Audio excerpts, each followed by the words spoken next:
Maaforika Borwa a tla tshwanela ke go tsenyeletsa letsogo kwa teng jaaka fa tlhwatlhwa ya lookwane e tlhatloga fa Seetebosigo a rogwa.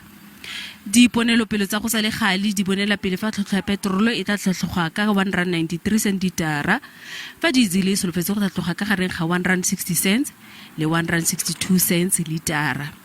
Go le jalo puso ya re e batla mekgwa ya go namolela bakgweetsi.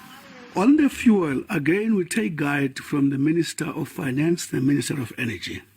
In that matter, we are very happy that we're able to protect the motorist recently, which was for a definite period. What is the next step?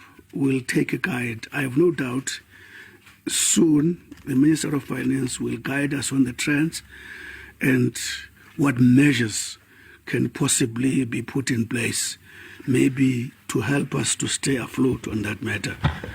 Then the Minister of Finance, I think, is better placed to come with the exact specifics on that.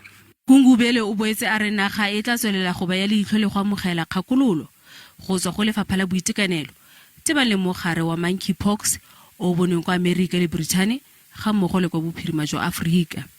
Nata is correct on the monkeypox that is not yet with us, but we continue to stay on the alert. And in as far as that is concerned, we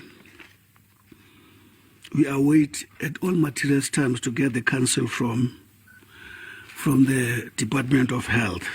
Khabagare kabinete ya tlenegisitse moono ka ga tiriso ya metsi kwa meepong wa 2022 go tsengwa tirisong. Mono o tla ka mekgwa ya go sireletsa metsi mo lephateng la meepo. E a tlenegisitse gape le go phasaladiwa ga molaotlhomo wa bo-18 teba le ditshwaelo tseo di tlhokang go tsaya tsia puo ya diatla jaaka puo ya bo-12 ya naga e.